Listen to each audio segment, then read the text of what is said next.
PTC news देख रहे सभी दर्शकों का स्वागत है। मैं सुमन कश्यप आपके साथ हाजिर आपके सामने हरियाणा की तमाम बड़ी खबरों को लेकर बुलेटिन की शुरुआत करेंगे, लेकिन पहले नजर डालते हैं हेडलाइंस पर।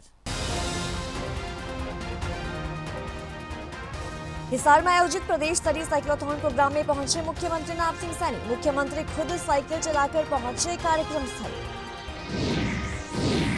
पीएम मोदी 14 अप्रैल को आएंगे हरियाणा। हिसार एयरपोर्ट से हवाई सेवाओं का करेंगे शुभारंभ। कैबिनेट मंत्री विपुल गोयल ने दी खास जानकारी। वक्फ बिल पास होने के बाद कांग्रेस के विरोध पर अनिल विज का पलटवार। कहा, हम इस बिल को नहीं मानते, ये कहना लोकसभा का अपमान। कैथल में एंटी करप्शन ब्यूरो की बड़ी कार्रवाई। एसएचओ गुहला रामपाल को 30,000 रुपए की रिश्वत लेते हुए रंगे हाथों गिरफ्तार किया। शराब पिलाकर दोस्त को उतार दिया मौत के घाट। मकान की छत से धक्का देकर दोस्त की कर दी हत्या। गांव कन्हेटी में रात के अंधेरे में दिया वारदात को अंजाम।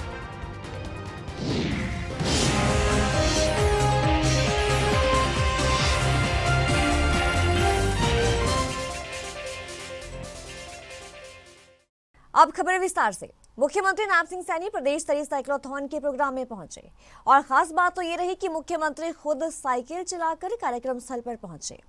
तो मुख्यमंत्री नायब सिंह सैनी ने प्रदेश स्तरीय साइक्लोथॉन का शुभारंभ किया और हरियाणा से नशे के खात्मे के लिए हिसार से प्रदेश स्तरीय नशा मुक्त हरियाणा साइक्लोथॉन 2.0 अभियान की शुरुआत करने के लिए मुख्यमंत्री नायब सिंह सैनी पहुंचे थे। आपको बता दें कि हिसार से शुरू होने वाली ये यात्रा 27 अप्रैल तक चलेगी और राज्य के विभिन्न जेलों से गुजरते हुए सिरसा में समाप्त होगी।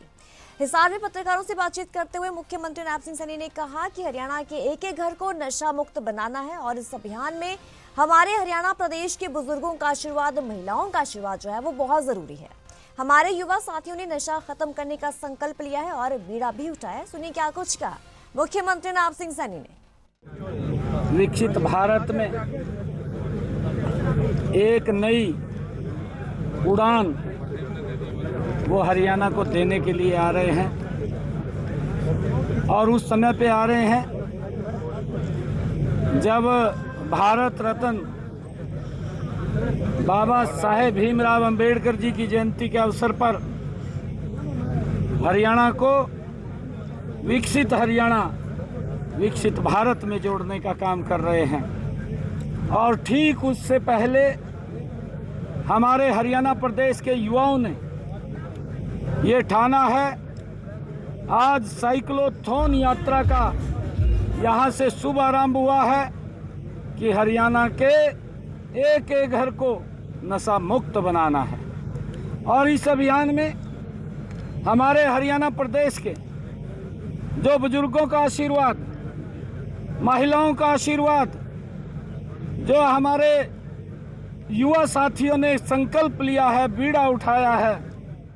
महाराजा अग्रसेन हिसार एयरपोर्ट से जहाज उड़ने का सपना 14 अप्रैल को साकार होने जा रहा है। हिसार से अयोध्या के लिए पहली फ्लाइट को मंजूरी मिल गई है। अयोध्या के लिए उड़ने वाले 72 सीटर जहाज को हिसार एयरपोर्ट से प्रधानमंत्री नरेंद्र मोदी हरी झंडी दिखाकर रवाना करेंगे और इसके साथ ही वो शंखनुमा नए टर्मिनल का शिलान्यास भी करेंगे। तो कैबिनेट मंत्री विपुल गोयल से हमने खास बातचीत की और जानकारी ली। सुनिए क्या कुछ कहा पीटीसी न्यूज से बातचीत के दौरान कैबिनेट मंत्री विपुल गोयल ने।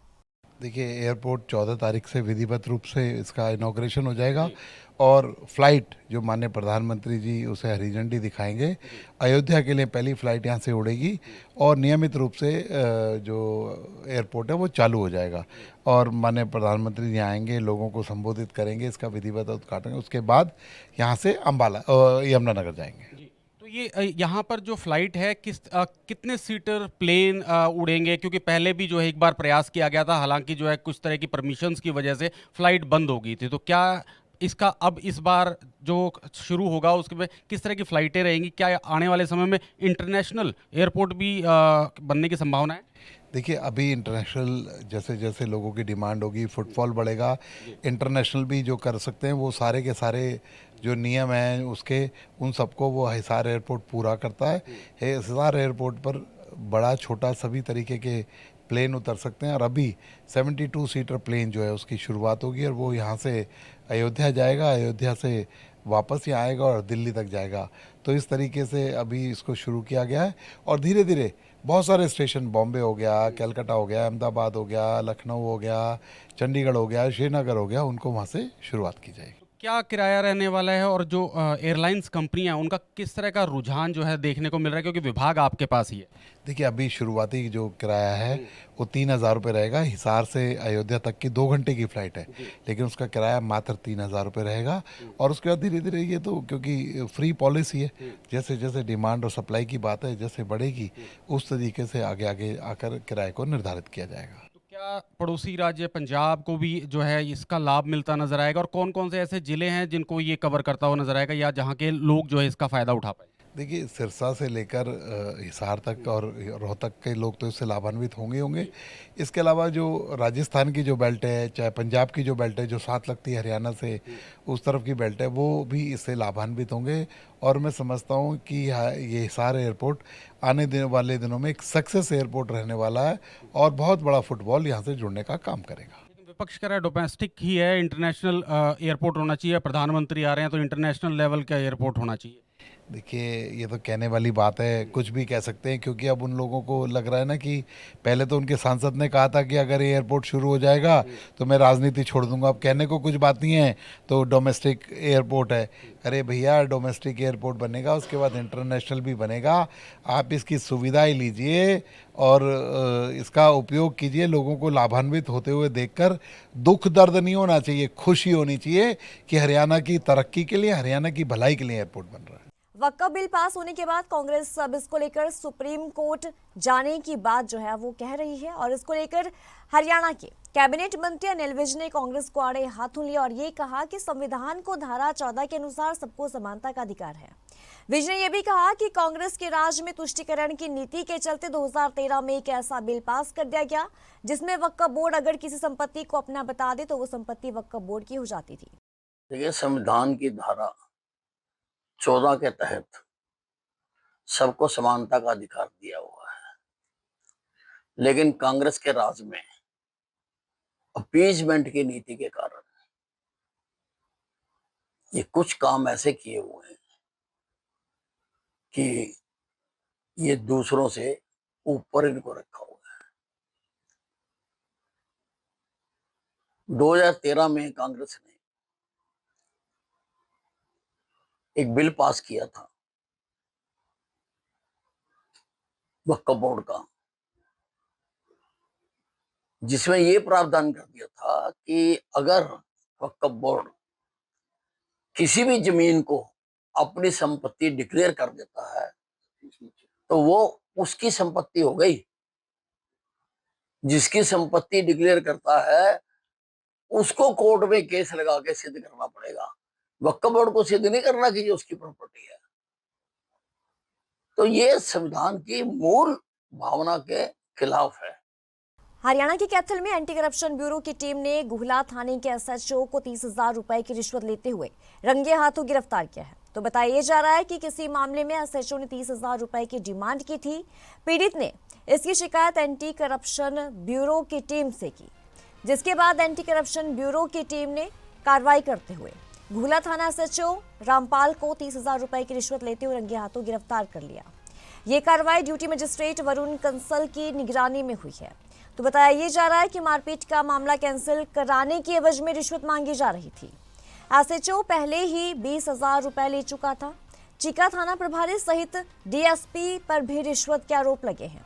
फिलहाल टीम के द्वारा पूछताछ की जा रही है और मामले की जांच जो है वो लगातार जारी है। जो मैंने उसको 112 को 100 नंबर उस पर एसएचओ पर कॉल करके चिकाड़ा पे बुला लिया। उसके बाद वो साल 6 महीने तो इस तरह ही पड़े रहा। डीएसपी धमकी अंदर SC/ST एक्ट लाऊंगा, ठीक है, एसएचओ सुरेश सैनी और डीएसपी मेरे पे कम से कम लाख रुपए खा गया SC/ST की धमकी देगा। उसमें ये रामपाल इसमें आइयो था, चीका आइयो था उस टाइम। ये फिर ये घूमा के तीसरी चौथी बार में फाइल इसके पास आ गई। ये नहीं जी चक्कर क्या मैं तेरी गिरफ्तारी पाऊँगा, ये कागज़ पर साइन करा लिए, आधार कार्ड ले गया मेरे पर ये। उसके बाद जी ये इस फाइल को ले आया। अब परसों चौथ मैंने इससे दोबारा बात करी, वहाँ भी डीएसपी से बात करके इन्हें डीएसपी कह रहा था। मैं डीएसपी को लगे बात करके कुलदीप बेनीवाल है यहाँ डीएसपी, ये बोले भी 50,000 मांगे, बिना 50,000 नहीं करता कि हमारी फीस आ रही है पहला तो उसके 50,000 दे दे हम।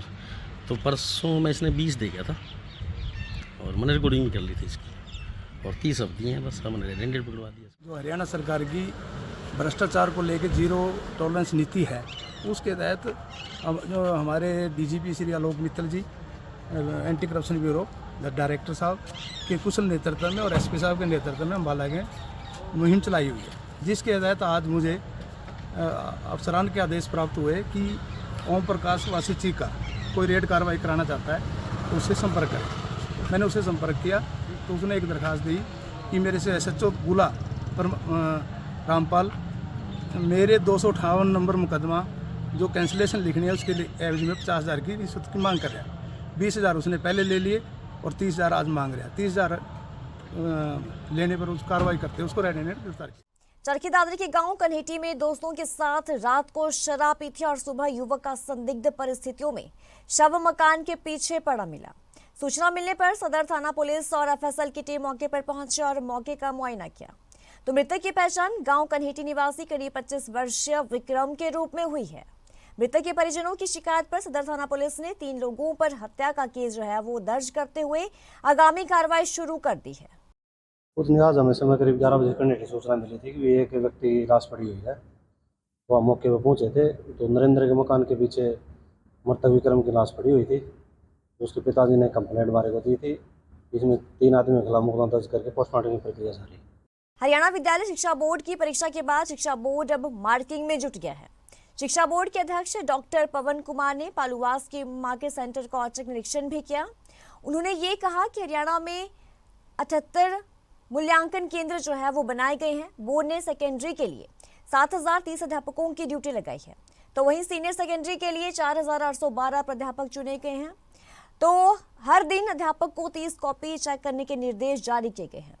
बोर्ड चेयरमैन डॉक्टर पवन कुमार ने अध्यापकों और प्राध्यापकों को कॉपी चेकिंग को लेकर कई दिशा निर्देश भी जारी किए ताकि पारदर्शी तरीके से कॉपी की चेकिंग हो सके। कि आजकल मार्किंग का जो यानी इवैल्यूएशन ऑफ आंसर शीट्स का जो कार्य है वो प्रगति पर है। इसमें हरियाणा विद्यालय शिक्षा बोर्ड ने 22 डिस्ट्रिक्ट्स में सेकेंडरी के 78 और सीनियर सेकेंडरी के 52 मार्किंग सेंटर्स बनाए हैं। ये सेंटर्स बनाने का जो एक फार्मूला है वो according to strength of examining, जो मतलब कैंडिडेट्स जो अपीयर हुए हैं उसके आधार पर होता है। और हमने 22 के 22 डिस्ट्रिक्ट्स में हमारे हरियाणा विद्यालय शिक्षा बोर्ड से ऑब्जर्वर्स नियुक्त किए हैं तथा जो मार्किंग सेंटर पे संख्या है इवेलुएटर्स या यूँ की टीचिंग स्टाफ जो इवेलुएशन कर रहा है वो सीनियर सेकेंडरी के लिए 4,812 और सेकेंडरी यानी 10वीं के लिए 7,030 शिक्षक प्राध्यापक और अध्यापक साथीगण बड़ी तन्मयता के साथ और जिम्मेवारी के साथ काम कर रहे हैं। अभी मैंने आज भिवानी में ही पालूवास गांव में जो सीनियर सेकेंडरी स्कूल है इसको विजिट किया है, जिसमें मार्किंग व्यवस्था और जो मार्किंग का प्रोसेस है वो देखा है। बड़ा ही सराहनीय है, बहुत शांतिपूर्वक ढंग से कार्य चल रहा है और बड़ी निष्ठा के साथ सभी साथीगण काम कर रहे हैं। इस बुलेटिन में इतना ही। खबरों की ज्यादा अपडेट के लिए बने रहिए हमारे साथ।